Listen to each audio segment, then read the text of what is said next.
The Vung Tao sun blazed down, spilling across the sloping roads, filtering through the canopies of ancient tamarind trees. Nam pushed his rickety old bicycle, the wheels turning slowly along the familiar incline that led home. He had just finished an exhausting shift at the post office, his back drenched in sweat, yet his face carried a spark of excitement.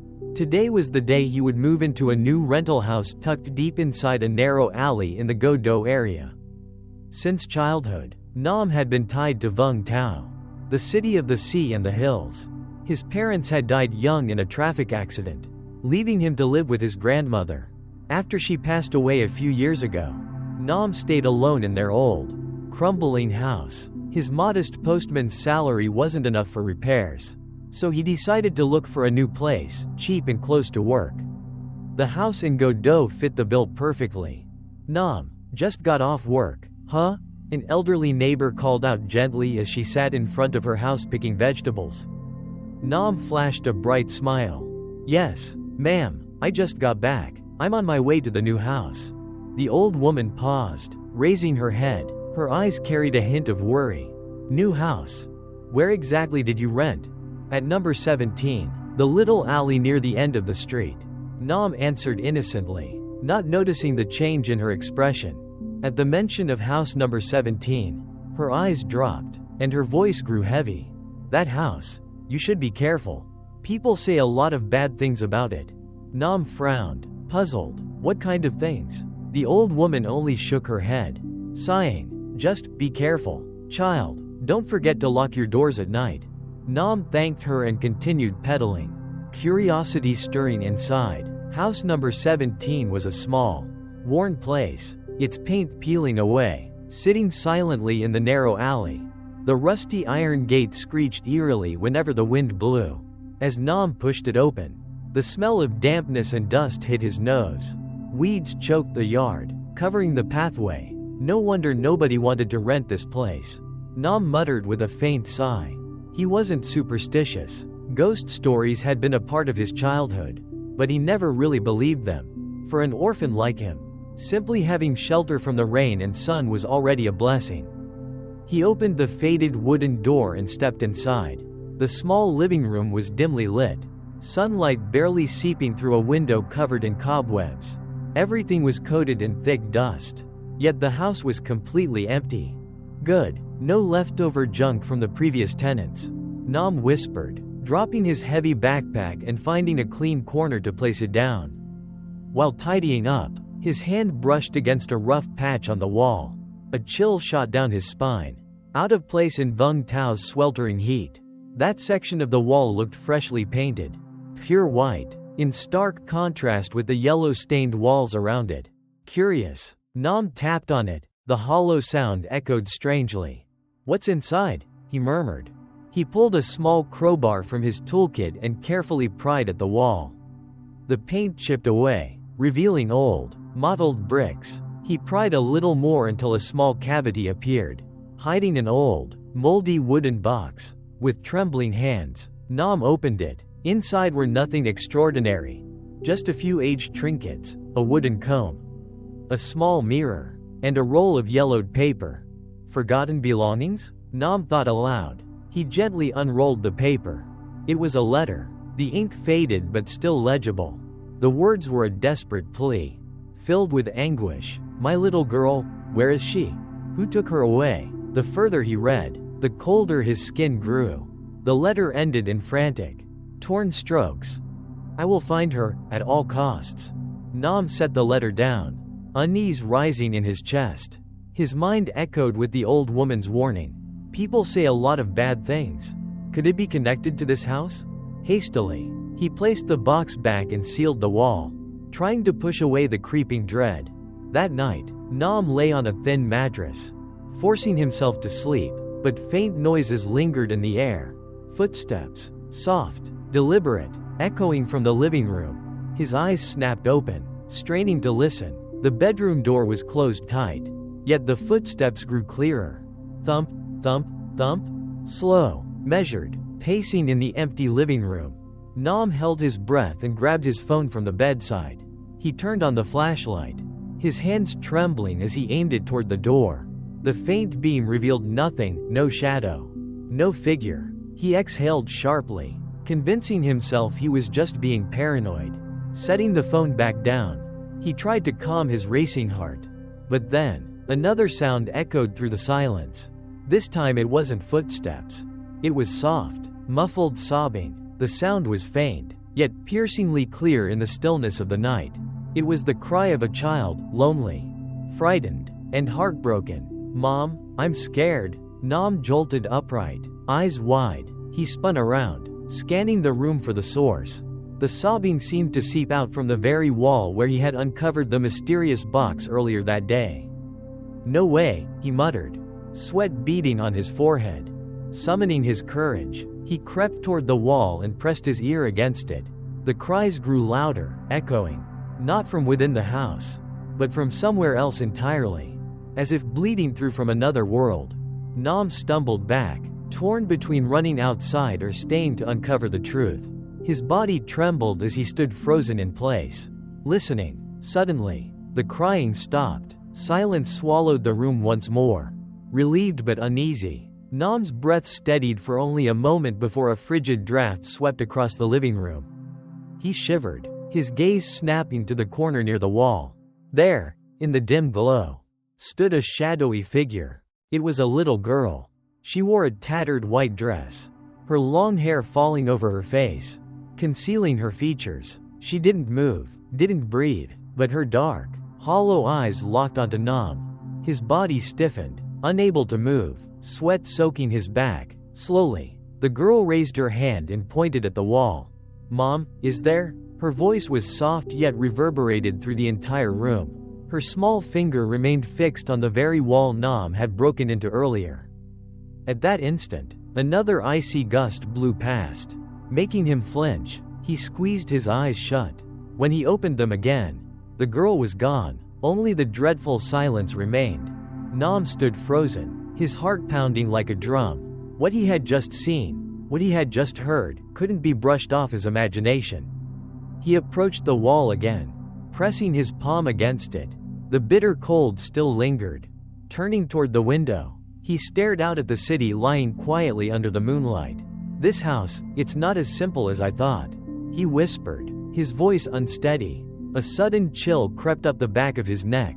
Nam whipped around, certain someone was behind him, but the doorway was shut tight. No one was there. Then he noticed it. The moonlight spilling through the window cast his shadow across the floor. But there was another shadow beside it. A tall, unmistakable silhouette standing in the middle of the room. A shadow that wasn't his. Nam froze, too terrified to turn his head. The next morning, Nam woke on the thin mattress, feeling as though he had just endured a nightmare. Early sunlight filtered through the window, casting a pale golden hue across the room and pushing back the gloom of the night before. He rubbed his eyes and looked around. The house stood silent, with no sign of the strange events from last night. The wooden box was still sealed inside the wall, patched up hastily. Nam sighed in relief, convincing himself it had all been in his head. Probably just overthinking, he muttered, stretching his arms as he stood. He walked out of the bedroom and into the kitchen. The small, old kitchen was plain but clean. Reaching for an old pot to boil water for instant noodles, Nam's eyes caught something unusual, a faded, yellowed photograph tucked into the corner of the wall above the counter. It was a family portrait. A man and woman stood smiling warmly, while a little girl sat on a swing, her innocent face lit by a bright, carefree smile. The old owners, maybe? Nam wondered. He reached up to pull it down, but his fingers brushed a worn tear in the paper. The photo was ripped almost in half, right across the little girl on the swing. Nam froze, his heart thudding. The girl in the photo, she looked exactly like the ghostly figure he had seen last night, the same white dress, the same long hair. The only difference was her smile, radiant and full of life in the picture. This can't just be a coincidence, Nam whispered. He set the photo aside, unease gnawing at him again. Was it a warning, or just a trick of fate? Not wanting to think further, he quickly tucked the picture away somewhere safe, unwilling to touch it again. trying to push the house out of his mind. Nam focused on his work. His job as a postman kept him busy from dawn to dusk. Cycling through alleys and streets, delivering letters and packages. Everyone in the neighborhood knew him, cheerful, reliable Nam, always with a smile. By late afternoon, Nam finished his route. As he pedaled home, his thoughts drifted to his grandmother and the happier days long gone. He whispered into the wind, as though she were listening. "Grandma, should I move out? But I don't have the money for another place." He shook his head, trying to banish the dark thoughts. When he arrived home and opened the door, that familiar chill immediately washed over him. The house was quiet, but the silence felt heavy, unsettling. Nam set down his backpack and headed toward his bedroom. From the corner of the room came a faint rustling, as if someone were rummaging through his belongings. Startled, Nam spun around. The door was shut tight, yet the sound persisted. He held his breath, straining to listen. The noise was unmistakable, pages being flipped, one by one. It was his old diary, the one filled with memories of his grandmother, his dreams, his deepest thoughts. "Who's there?" Nam called out, his voice trembling. The sound stopped instantly. The room fell into a suffocating silence. Nam stood frozen in the doorway, his eyes fixed on the bed. His diary lay open, spread wide across the sheets. Suddenly, a cold draft rushed through, sending the pages fluttering wildly. Fear gripping him, Nam darted forward, snatched the diary, and slammed it shut. His heart pounded as he noticed one page had been marked, the entry about his grandmother. "Grandma, I miss you so much." Nam read softly, "If only I could talk to you one more time." Staring at the page, a strange sensation washed over him. It felt like more than words on paper. It was like a message. A call, a bridge to something unseen. Someone was trying to reach him, not with words, but through signs. Nam shoved the diary into his backpack. He couldn't stay in the house another night. Grabbing his bike, he rode straight to his best friend Tone's place. Tone was the opposite of Nam, lighthearted, witty, a firm believer in science over superstition. Nam poured out everything that had happened, every eerie detail, hoping his friend would understand. Tone burst out laughing after hearing the story. "Come on, you're just overthinking. You must have been way too tired. That's all." Nam's face grew serious. "I'm not joking. I heard footsteps. I heard crying, and I even saw the ghost of a little girl." She pointed at the wall and said, "Mom, is there?" Tone fell silent, staring at Nam's expression. He knew his friend wasn't the type to make things up. After a moment of thought, Tone said, "All right, here's what we'll do. I'll come stay with you tonight. If anything happens, I'll be right there. No need to be afraid." That night, the two returned to house number 17. Tone switched on every light in the place, filling it with brightness and warmth. He had brought along a laptop, blasting upbeat music as he grinned. "See? Just live normally. Nothing to worry about. Ghosts are scared of people who stay strong." Nam chuckled, his nerves easing. The two sat together, eating instant noodles, trading stories and jokes. By midnight, the house had grown quiet. Tone was fast asleep, but Nam lay wide awake. Suddenly, the music on the laptop faded, then cut off entirely. The screen went black. Nam stiffened. He glanced at Tone, still sound asleep. He tapped the laptop, but it didn't respond. From somewhere inside the house came a faint sound. Creak, creak. It was the slow squeak of a swing moving back and forth. The sound wasn't coming from outside. It was coming from inside the house. Nam's eyes darted toward the living room. No swing was there. Still, the sound grew louder, faster. Creak, creak, creak. The noise was sharp, mocking, chilling him to the bone. He looked to Tone, still sleeping peacefully, untouched by the sound. Holding his breath, Nam tried to trace it. The creaking seemed to echo from the same wall where the mysterious box had been discovered. "No way," Nam whispered. Then the swing's sound stopped abruptly. In its place came quiet sobbing.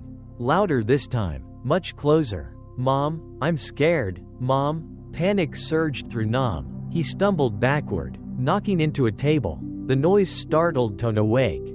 "What's wrong with you?" Tone mumbled, rubbing his eyes. Didn't you hear it? Nam stammered, pointing at the wall. The swing, the crying, it's right there. Tone frowned and listened. The house was silent again. I don't hear a thing, he said flatly. You're imagining it. Go to sleep.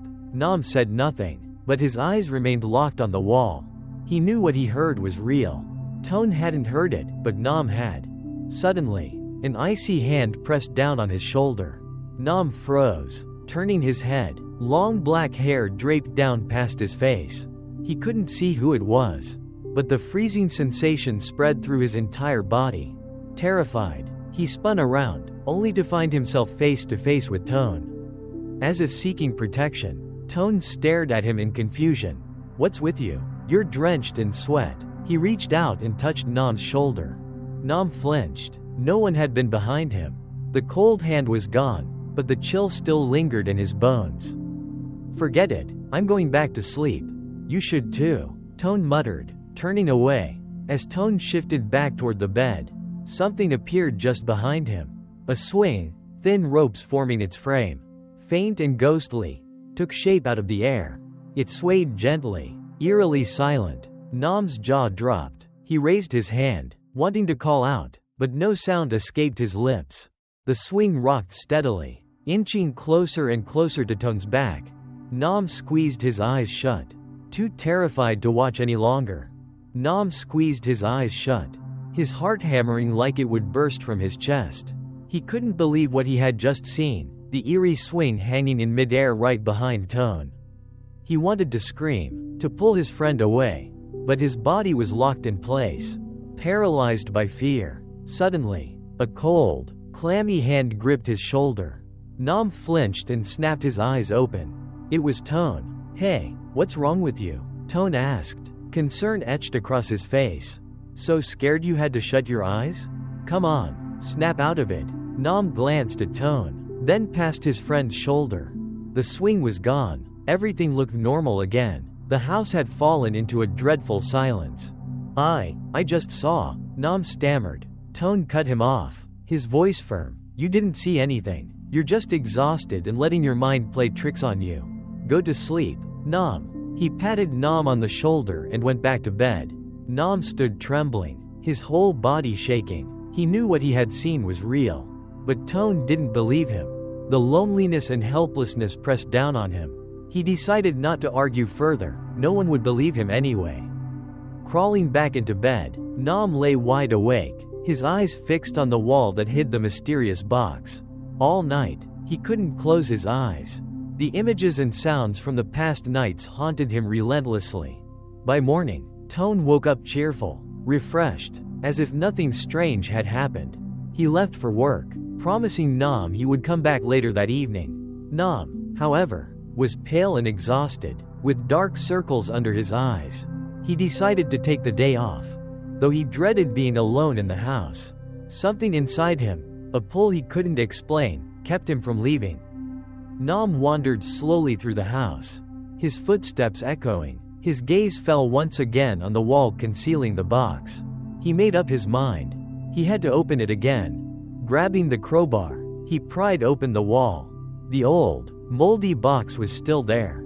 This time, he didn't just pull out the letter but also retrieved the yellowed family photograph he had hidden away. The torn picture showed the family smiling, the father, the mother, and the little girl on a swing, separated by a long rip across the paper. Nam stared at the girl's bright, innocent smile, his chest tightened with sorrow. This was the same girl he had seen. What pain had trapped her spirit here? Why couldn't she move on? Nam sat on the floor, rereading the letter line by line. My little girl, where is she? Who took her away? The neighbor's words echoed in his mind. People say a lot of bad things about that house. Nam resolved to find out the truth. He rode his bicycle to the old neighbor's home. She was sitting outside, as always, picking vegetables. When she saw him, she smiled kindly. Nam, taking the day off? She asked. He nodded. Yes, ma'am, I wanted to ask you something. About house number 17. The woman's hands paused. Her eyes flickered with hesitation. What about it, child? You said there were many bad stories about that house. What really happened there? Nam asked. his voice filled with urgency. She sighed heavily, her tone turning grave. That house once belonged to a happy family. The husband was a physician, the wife a schoolteacher, and they had a sweet little daughter named Mai. They lived peacefully, until one day, the woman faltered, then continued, little Mai went missing. No one ever found her. Her parents were devastated. The father spent every waking moment searching for her, while the mother shut herself inside. Weeping, the father searched everywhere, but when nothing came of it, he returned home broken, his spirit crushed, and eventually, he died too. Nam listened in silence, his heart growing heavier. And what about the mother? He asked softly. The old woman's gaze darkened. The mother lost her mind. She kept saying that little Mai was still inside the house, playing hide and seek with her, and she just wasted away in that house, clinging to that delusion, until she died there too. Did anyone ever find out how they really died? Nam asked, his voice rasping. They say the father, overcome with grief, took his own life, and the mother, she starved herself. She believed little Mai would come home and cook for her. The old woman said softly. But some people whisper that something darker haunted the house, refusing to let them leave in peace. Nam thanked her, then pedaled home, her words echoing in his ears. He held the photo of little Mai, sorrow welling inside him. Perhaps the child's spirit was trapped in this house, unable to move on. Perhaps she was trying to tell him something. Determined, Nam began searching the house for answers. He wandered into what must have been Mai's old bedroom. The room was worn and dusty, yet a few of her toys still remained, a doll missing an arm, and an aged notebook. Nam opened it. It was her diary. Day, month, year. Mom bought me a swing. I love it. I'll play on it every day. Nam read the line, his chest heavy with sadness. This little girl had once been so happy. Then he turned to another entry, this one written in a different hand. The mother's handwriting. My child, where are you? I hid you here, but you ran away. Please come back to me. The words were jagged, frantic, scrawled in desperation. Nam's breath caught. I hid you here, he repeated. Hid her where? He hurried back to the living room, eyes locked on the wall. A gut feeling surged inside him. There was a connection between the wall, the box, and the family's tragedy. Mai's disappearance might not have been an accident. The secret was buried within this house. Resolute, Nam picked up the crowbar and smashed into the wall. Chunks of plaster and brick fell away as he dug deeper. Guided by a relentless, unseen pull, he couldn't stop. Something inside demanded the truth. At last, the metal struck wood. Nam cleared the rubble, revealing a wooden plank. With all his strength, he pried it loose. Behind it was a hidden compartment holding a small wooden chest, strikingly similar to the one he had found before. He opened it. Inside were only a small scrap of fabric and a broken necklace. The fabric, a piece of the white dress Mai had worn in the photograph. The necklace, a golden chain with a pendant shaped like a swain. As Nam lifted the necklace, an icy chill surged through him. The curtains rustled though no wind should be there. He felt it, an unseen presence. From the corner of the room, a faint silhouette emerged. A woman, the mother from the photo. She stood silently, not weeping, just staring at him with hopeless, hollow eyes. Then, slowly, she raised her hand and pointed directly at him. You found it? Her voice rang out, not a sob, but a haunting whisper, a chilling accusation. Nam collapsed to the floor, paralyzed. The figure faded into mist and was gone. Silence smothered the house once more. Nam lay trembling, the necklace still clutched tight in his hand. He had uncovered the house's secret, but he didn't know if this truth would finally free the restless souls, or only bind them, making the darkness even stronger, or only make everything worse. Nam lay sprawled on the floor, the swing-shaped pendant clenched tightly in his palm. The woman's voice still echoed in his ears, that haunting accusation that refused to fade. He glanced back at the hollow space he had dug out. Nothing lay inside now but dirt and scraps of fabric. Yet he knew, this was where the darkest secrets of the house had been buried. Taking a deep breath, Nam pulled himself up. He understood now. He could no longer run from this. The spirits here weren't asking him to drive them away, they wanted the truth uncovered. So they could finally rest. He pushed the empty box into a corner, but kept the piece of fabric and the broken necklace with him. That night, Tone came by again, carrying a bag of bread and a few cans of soda. He found Nam sitting blank-faced on the floor, dust and exhaustion all over his features. Concern flickered across Tone's face. "Hey, you okay?" he asked, sitting down beside Nam. "You're overthinking again. I told you, it's just an old house."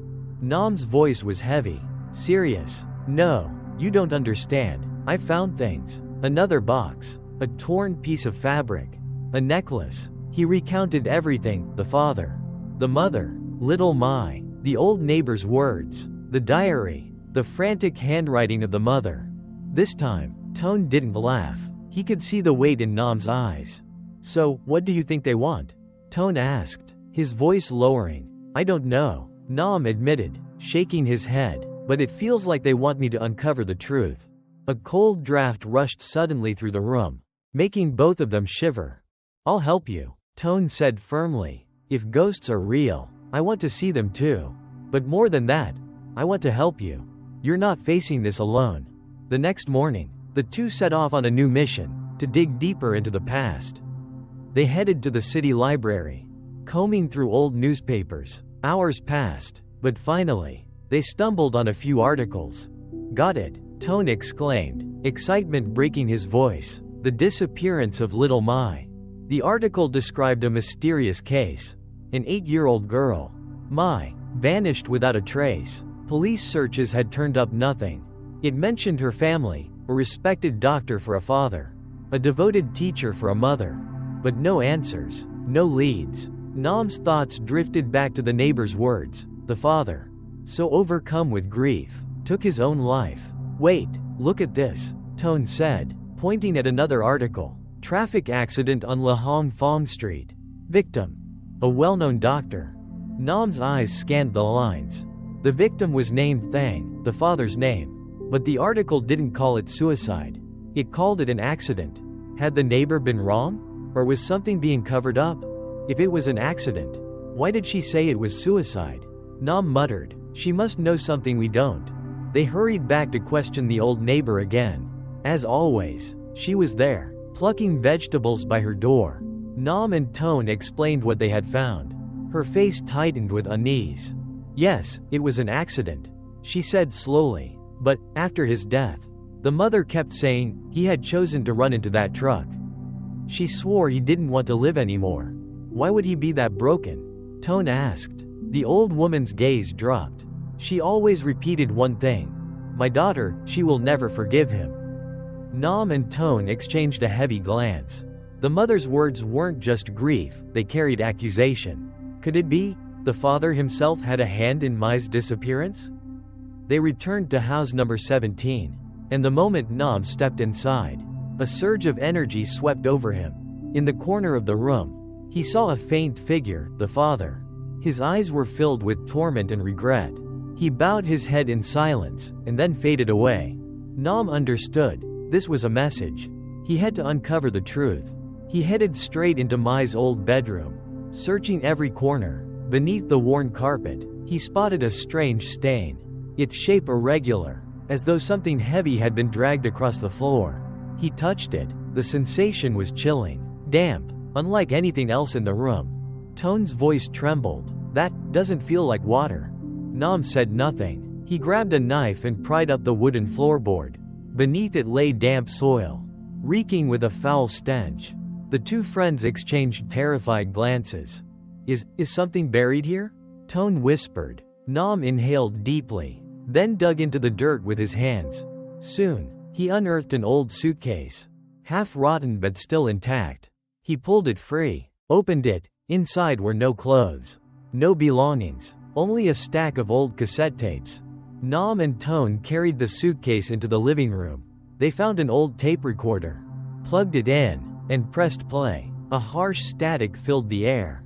Then a man's voice emerged, the father's voice. "Today, I want to record these words, for my wife, for my daughter." His voice was heavy, trembling with pain. Nam and Tone leaned closer, holding their breath. I made a terrible mistake.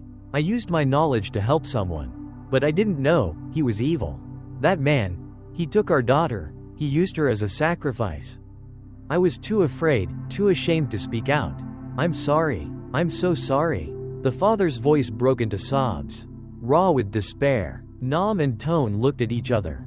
Horror in their eyes. The father hadn't been a monster, he was a victim too. He had tried, and failed, to save his child. Suddenly, another voice cut through the static, the mother's voice. You lied, you hid her somewhere? You hurt her? She will never forgive you. You will pay for this. Nam and Tone spun toward the wall. The mother's figure appeared again. But this time, she was no longer a faint shadow. She had transformed into a spirit of rage, her eyes burning with fire. She glared at Nam, then at Tone, her scream piercing the room. You've learned the truth? But it isn't over. My daughter, she is still there, still waiting. Waiting for the one who wronged her. Waiting for the one who stole her soul. Nam and Tone froze in shock. Stole her soul? The father's guilt, the mother's rage, the child's cries, none of it was the end. A darker force lingered, holding Mai's spirit captive, and what they had uncovered was only the beginning of a terrifying spiritual battle yet to come. Waiting for the one who stole her soul. The mother's words rang like a curse, echoing through the stillness of the house. Nam and Tone exchanged terrified, bewildered glances. The one who stole her soul. The phrase itself was beyond anything they could comprehend. This was no longer a simple family tragedy. It had become a battle between life and death. Between restless spirits and a dark, unseen force. She said, he stole Mai's soul. Nam stammered, his voice trembling. Tone swallowed hard. He had never believed in spirits. But what they were seeing and hearing was far beyond science. So, who is he? The mother's ghost flickered, then vanished. Silence returned, heavier and more menacing than before. It wasn't peace, it was a threat. A warning that they were stepping deeper into a world they couldn't control. We have to find out who this soul thief is. Nam said firmly. Little Mai, her father, her mother, they're all trapped. They can't move on as long as he exists. Tone nodded, his face grave now. So where do we start? Nam's eyes fell on the cassette player. Here, the father left us these recordings. Maybe he knew who it was. They carefully rewound the tape and listened again. Parsing every word, the father's voice was broken, but clear. I used my knowledge to help someone. His knowledge, he was a healer. Tone reasoned. That means this person came to him for treatment. Nam nodded. Exactly. We need to find out who his patients were. One of them might be connected. Back at the city library, they combed through more old newspapers. This time, not about Mai's disappearance, but about the people the father had treated. It was difficult. He was a folk healer, not a licensed doctor with official records. Hours passed before they found an article praising a talented healer who had cured many. Several photographs accompanied it. One in particular froze Nam in place. It showed Mai's father standing with several patients. Among them was a man dressed in black. His face was blurred, indistinct, but his eyes, sharp, piercing, almost inhuman. Tone, look at this, Nam whispered, pointing at the figure. This man, he feels dangerous. Tone studied the photo, then turned to Nam. Do you notice his face? It's almost hidden, like he doesn't want anyone to see him. They spent the entire afternoon digging for more information on the man in black. Nothing, no name. No history. It was as if he didn't exist. Maybe he's not from here. Nam muttered. Or, he changed his name. His life. Everything. That night, they returned to house number 17 with the photograph. They placed it on the table, directly in front of the cassette player. We'll try again, Nam said, his voice steady despite the chill in his chest. This time, we ask directly. He drew in a deep breath, lifted the photograph, and spoke into the silence. My mother, father, if you are here, give us a sign. Tell us who this man is. Did he hurt Mai? Immediately, an icy chill swept through the room. The desk lamp flickered, then went out completely. Tone's laptop screen blinked on by itself, revealing a blurred old photograph, an ancient house buried deep in the forest. Beneath it was an address. "That's his house," Tone stammered. Nam stared at the address, unease rising inside him. They had found a lead, but stepping into a place like that, would it be safe? From the corner of the room, a faint figure appeared. It was Mai. This time, she wasn't crying, and she didn't point at the wall. Instead, she pointed directly at Nam, raising her hand as if pulling on an invisible string. Pull it out," she whispered. "Pull what?" Nam asked, his voice shaking. Mai pointed to the wall again. "My necklace. Mother hid it there." Nam and Tone exchanged glances. They had already found one necklace inside the wall, but perhaps she meant another. "We need to check again," Nam said. Together, they returned to the wall. This time, Nam carefully pried at the bricks one by one. After a long search, he spotted a small crevice. Inside was another necklace, this one silver.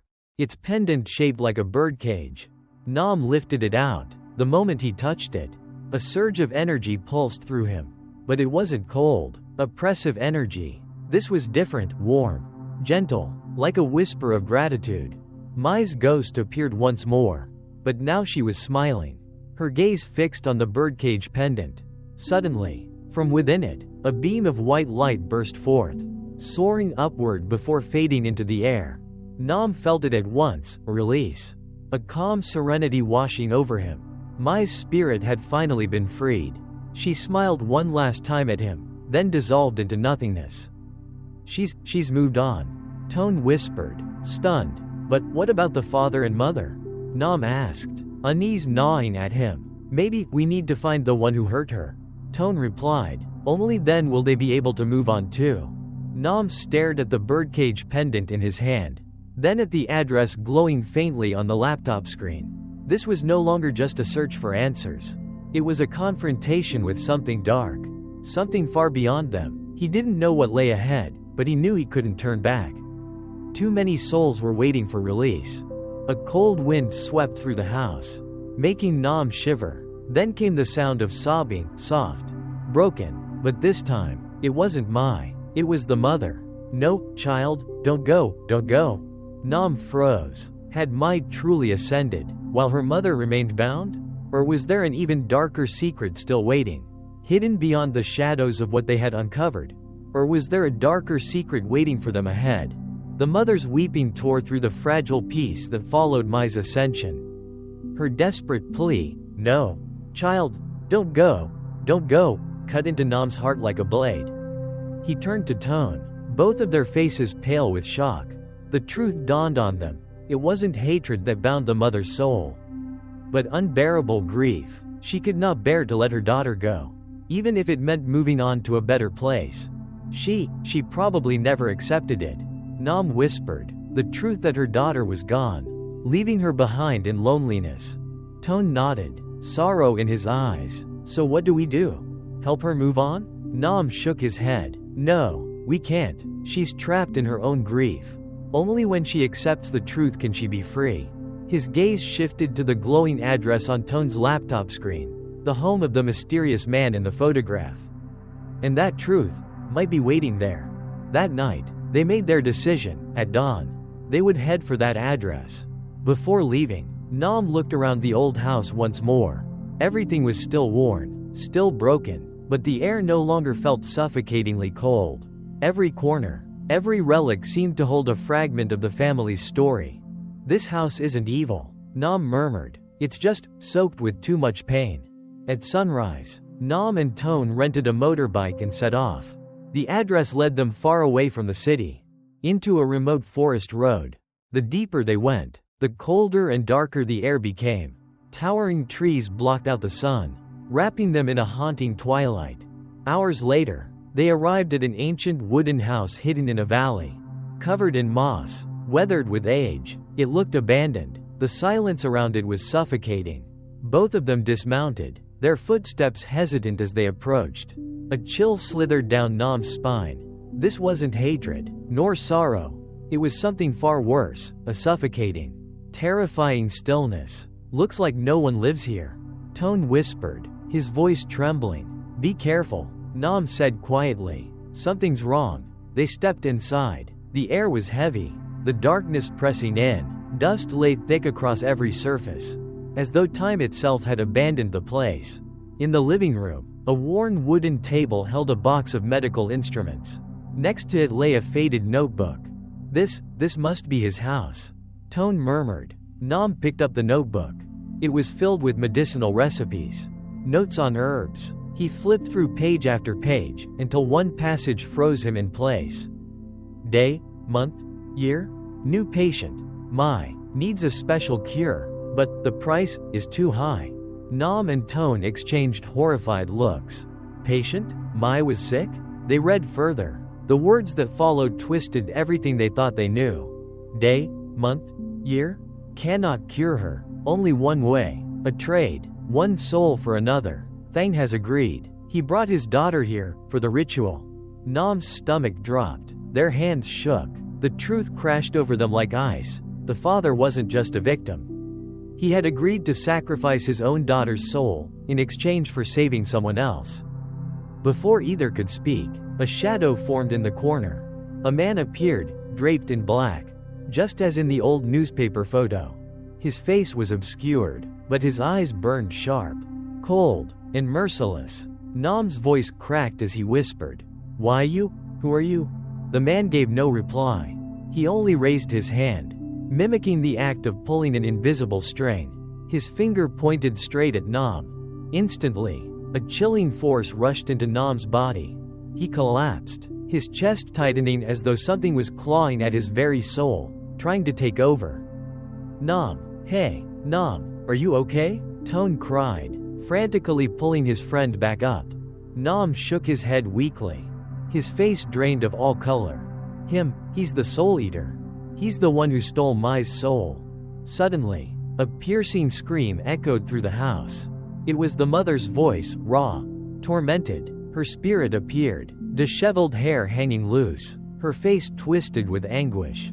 She glared at the man in black with burning hatred. "You, give me back my daughter?" She lunged toward him, but her form slipped right through his body. He didn't flinch. He simply looked at her with contempt, then vanished. The mother's ghost crumpled to the ground, sobbing uncontrollably. Nam and Tone exchanged a look of heartbreak. "She knows," Nam whispered. "She knows the father traded her daughter's soul." Just then, Nam felt warmth radiating from his pocket. He pulled out the silver birdcage necklace Mai had left behind. It glowed brightly, its light spilling over the grieving mother's spirit. She lifted her head, staring at Nam. Her eyes no longer burned with hatred but swelled with unbearable sorrow. "Nam, my child, she's gone. Isn't she?" "Yes," Nam said softly. "She's free now. She's gone to a better place." The mother's ghost gave a faint, fleeting smile. A smile she hadn't worn in so long. "Don't go anywhere, child. I'll protect you. I won't let him take you. I won't let." Her voice grew weaker, fading into nothingness. Nam froze. "I won't let him take you." What did she mean? He looked down at the birdcage pendant.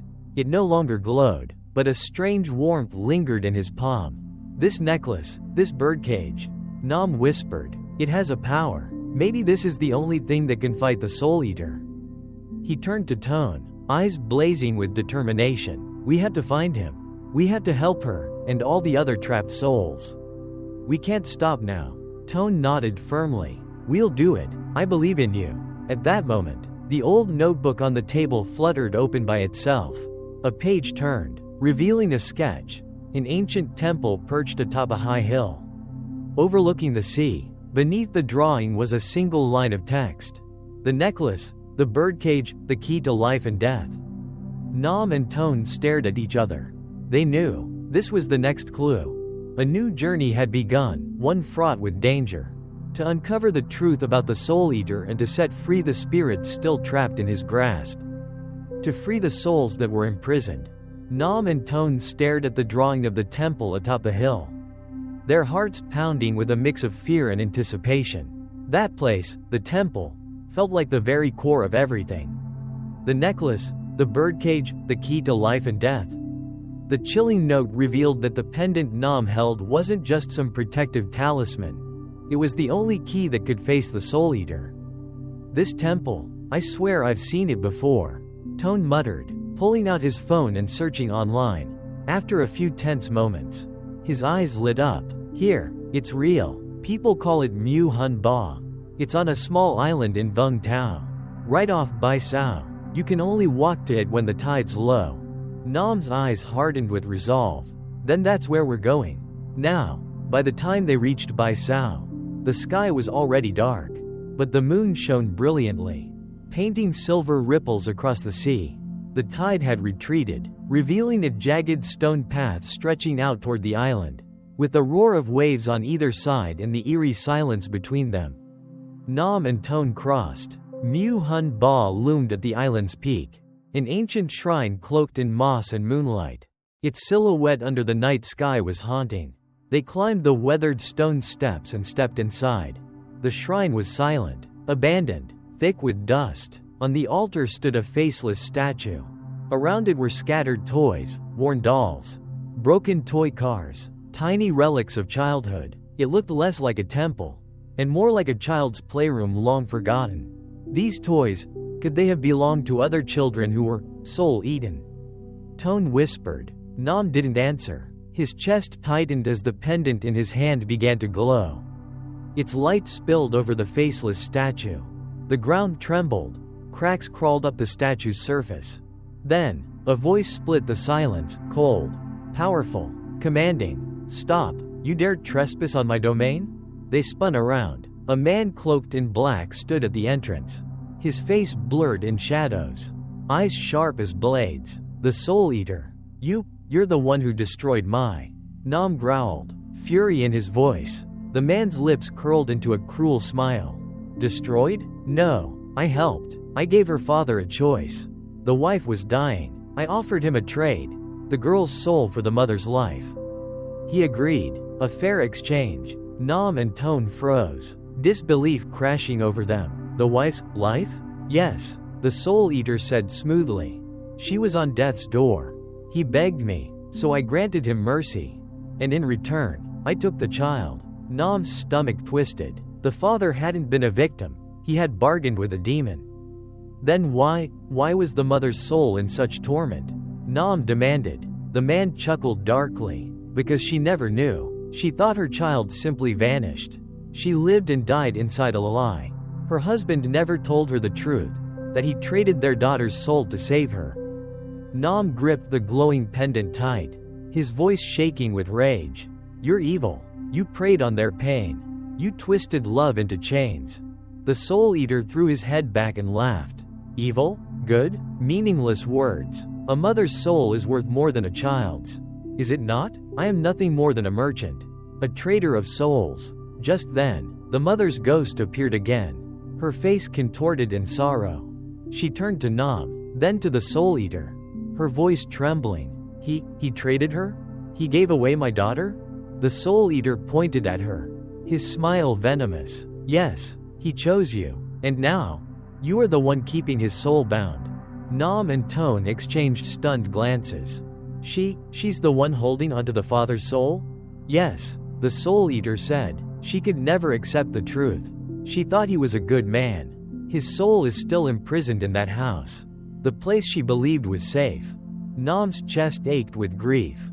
The mother, blinded by love, had refused to face the truth about her husband, and in doing so, she had trapped his soul.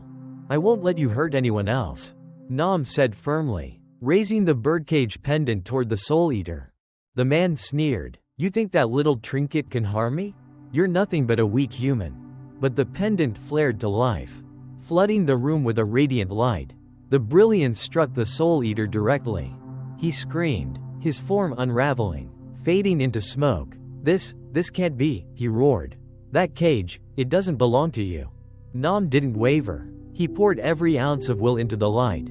The Soul Eater's body dissolved piece by piece until only his voice remained. Faint, venomous. "I will return, your soul will be mine." Then he was gone. The toys scattered across the altar glowed softly, one by one, before dissolving into nothingness. Nam and Tone realized the truth. The spirits of countless other children had been released at last.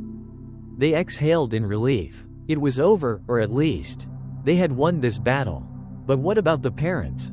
Back at House 17, the silence was no longer oppressive. It was calm, peaceful. Nam stepped into the living room, the heart of so many secrets. The mother's ghost appeared once more. But this time, she didn't weep, and she bore no hatred. She smiled gently, lifting her hand as if to wave farewell. My daughter, she's free now. My child, I'm leaving too. I'll wait for you there. Her voice was soft, serene. Her form faded into the air. Then another whisper came, deep and tender. It was the father. Thank you for freeing us. His voice, too, drifted away into silence. Nam stood still, tears welling, but his heart was light. At last, their souls had found release. He turned to Tone, who smiled. We did it, Tone said. Nam nodded. Yes, we did it. Together they walked out of House 17. Dawn had broken over Vung Tao, the sunlight spilling through the windows, bathing the once haunted home in warmth. The front door creaked shut on its own. Softly, like a gentle goodbye, Nam turned back for one last glance. A sense stirred within him that this was not an ending, but a beginning. He had faced horrors, uncovered truths, and discovered courage he never knew he had. And deep down, he knew this was only the first chapter of a much greater story. The beginning of a new story. Nam and Tone left House 17 with relief in their hearts. But deep inside, unease still lingered. The Soul Eater's final words, "I will return, your soul will be mine," echoed endlessly in Nam's mind. Had the creature truly been destroyed? Or merely driven away, waiting for another chance? Nam returned to his daily life as a mailman. Yet nothing felt the same. He was no longer the carefree, light-hearted Nam he once had been. His senses sharpened. He noticed strange chills in the air, shadows in windows, whispers that others ignored. Every alley, every old house, every face seemed to conceal its own hidden story. One late afternoon, while delivering letters, Nam passed an old house near Zom Luoy Market. Despite its age, it remained sturdy, its small garden filled with blooming frangipani trees. But as Nam walked by, a freezing current swept through him. A faint, desperate voice whispered in his ear. Help me." Startled, Nam froze, his eyes snapping toward the house. No one stood outside. He crept closer and peered through a window. Inside, a young woman lay on a bed, her skin pale as porcelain, her eyes sealed shut as though in an endless sleep. Beside her sat an elderly woman, her face etched with sorrow. "Grandma, what's wrong?" Nam asked urgently. The old woman lifted her head, her eyes glistening with despair. "My granddaughter, she's stricken with a strange illness. The doctors said there's no hope. She just sleeps and sleeps. Her body lives, but her soul is gone."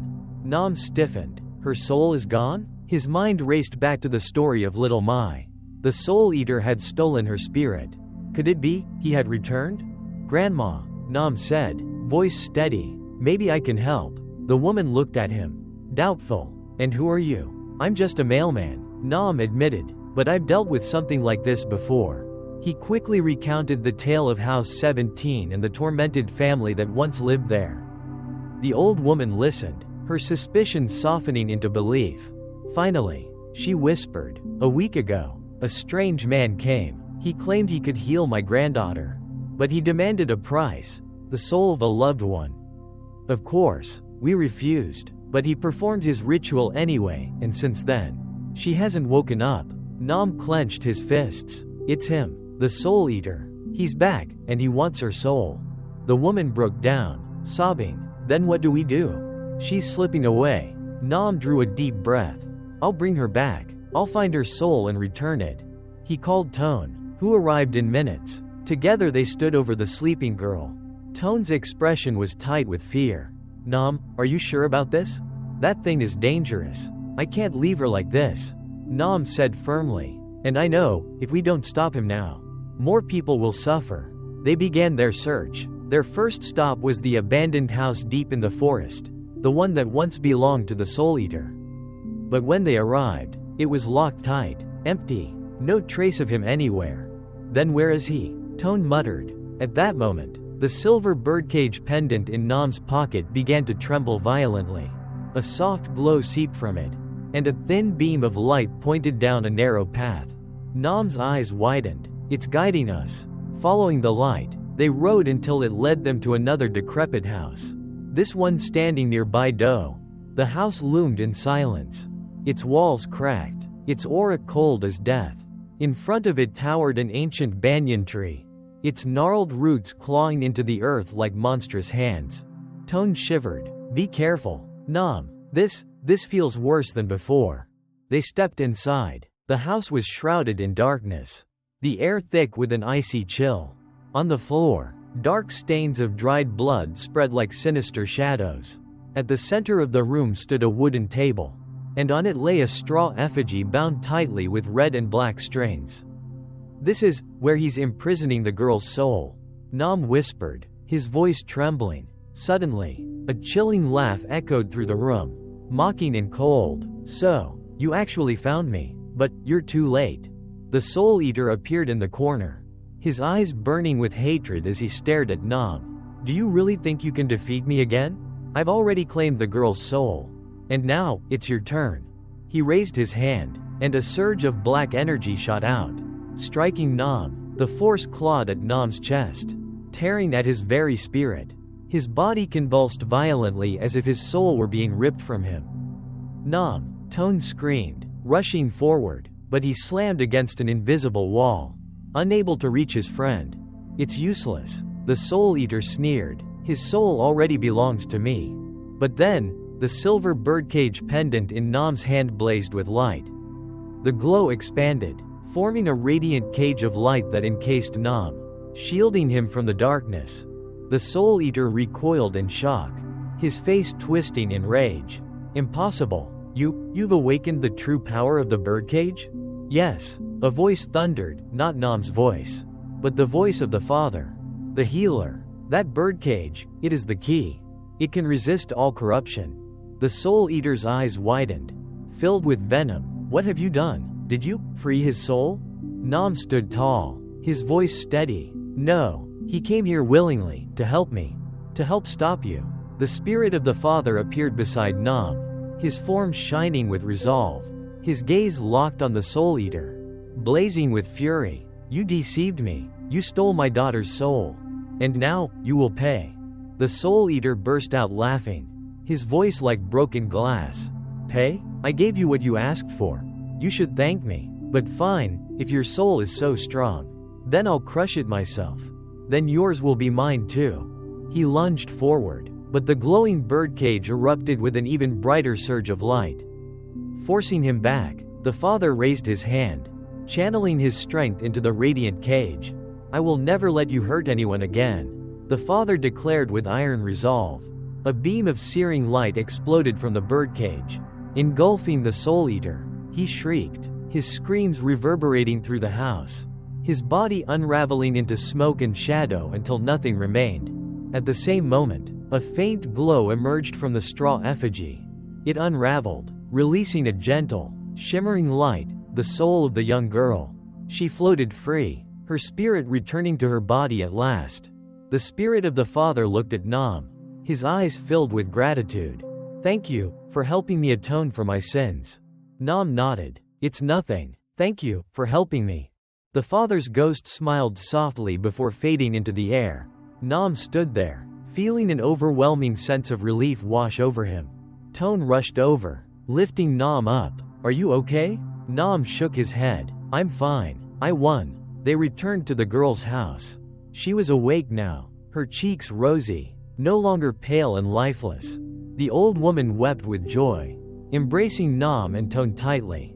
Thank you so much. My boys. Nam and Tone smiled. They had done it. They had saved a soul. That night, Nam went home. Lying on his bed, he gazed out the window at the bright moonlight that poured into his room. Suddenly, he heard footsteps, but this time, they weren't frightening. A faint apparition appeared, the mother. She smiled at Nam and gently pointed toward something on the table. It was a frangipani flower, fresh and fragrant. Nam looked at it, his heart stirred with emotion. The frangipani, his grandmother's favorite flower. The mother's spirit slowly faded and vanished. Nam stared at the flower, then looked out the window. He knew this wasn't the end. The Soul Eater would return, and he was ready to face it. The pendant around Nam's neck glowed once more. Beneath its light, the frangipani on the table radiated a warm aura, like a whisper of comfort. A quiet encouragement. The frangipani flower on the table radiated a warm aura, like a whisper of comfort. A quiet encouragement. After what happened at the girl's house, Nam's life returned to normal, at least on the surface. But inside, it was no longer whole. Every night he dreamed of spirits, of muffled sobs, of eyes filled with despair. The frangipani flower on his table remained fresh, never withering, a constant reminder of what he had endured. Nam knew the Soul Eater was not truly dead. He had only been suppressed, and could return at any moment. One afternoon, while cycling along the coast for deliveries, Nam suddenly felt it, the chilling, familiar presence. He looked up at an old lighthouse perched on a hill.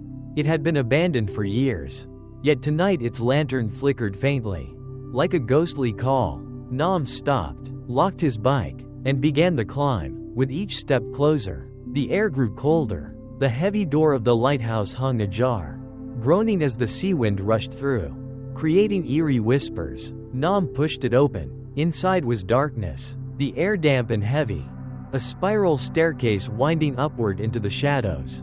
"Is anyone there?" Nam called. No reply, only silence. But in his palm, the birdcage pendant shuddered violently, glowing once more, its light streaming upward, pointing to the very top of the lighthouse.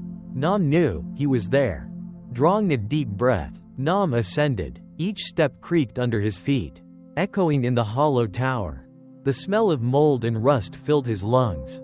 At the summit, he saw him, a man in black, standing with his back turned, staring out over the sea. He didn't move, he didn't speak. You've returned," Nam said, his voice firm. The Soul Eater turned. This time his face was not blurred but sharply defined, cruel and brimming with ambition. He sneered, "You thought you destroyed me? Fool, you're nothing but a fragile human." "Who are you?" Nam demanded. The Soul Eater's gaze darkened as he began his story. "I was once like you. I lived in that house down there, with my family. But then, the storm came. My home was destroyed. My parents died. I lost everything. That's when I realized, humans are weak. Only the soul endures. Only the soul can protect me." His voice grew harsher. "I searched everywhere for strong souls. I took them, from children, from the old, from the guilty. I harvested their strength so I would never again taste loss." Nam's eyes softened with pity. "You're wrong. That strength doesn't protect you, it consumes you." The Soul Eater laughed, a sound like knives scraping glass. "Consume me? No. It has made me divine. I will rule this world." He raised his hand, unleashing a torrent of black energy straight at Nam. The pendant flared with light, struggling to hold it back. But this time, the darkness was overwhelming. Nam collapsed, writhing as though his soul were being ripped free. "Nam," a voice cried. Tone burst in, his face pale with fear. "I'll help you." He reached out, but slammed against an invisible barrier. The Soul Eater smirked. "Useless. No one can save him now." Suddenly, Nam felt warmth stir in his pocket. The frangipani flower. He clenched it tight, and a radiant light burst forth, shooting straight at the Soul Eater. The demon shrieked, staggering back. "Impossible. That flower, it doesn't belong to you." Nam felt the energy coursing through him, not from power or rage, but from something purer, love, sacrifice, devotion, strength the Soul Eater could never claim. He looked from the flower to his enemy and understood. Drawing himself up, Nam raised the glowing bloom. "You will never win, because you have no love." The flower erupted in blinding light, engulfing the Soul Eater. He screamed, writhing, his body unraveling into smoke. "No, I will return, I will return." His last cry echoed before dissolving into silence. The light faded. The frangipani returned to its gentle, ordinary form. Nam staggered, gasping for breath, drained but alive. "You okay?" Tone rushed to his side, supporting him. Nam shook his head. "I'm fine. He's gone." He turned toward the sea, his heart swelling with emotion. He had won. He had protected the souls. He had discovered strength within himself that he never knew existed. Tone looked at the flower in Nam's hand, then back at him. I think it's your guardian. Like, your grandmother's been with you all along. Nam smiled faintly. He knew Tone was right. His grandmother's spirit was still watching over him. They left the lighthouse together. The setting sun bathed Vung Tao in warm, golden light. The world suddenly peaceful again. In Nam's hand, the frangipani released a soft, sweet fragrance, an eternal reminder of love and sacrifice. But as they descended the hill, a sudden cold wind swept past, raising goosebumps on Nam's skin. He turned back toward the lighthouse. Its beacon was dark once more, yet a lingering chill hung in the air, like a whispered warning. The Soul Eater isn't gone, Nam murmured. He will return. He looked ahead, the road long and uncertain. His battle was far from over.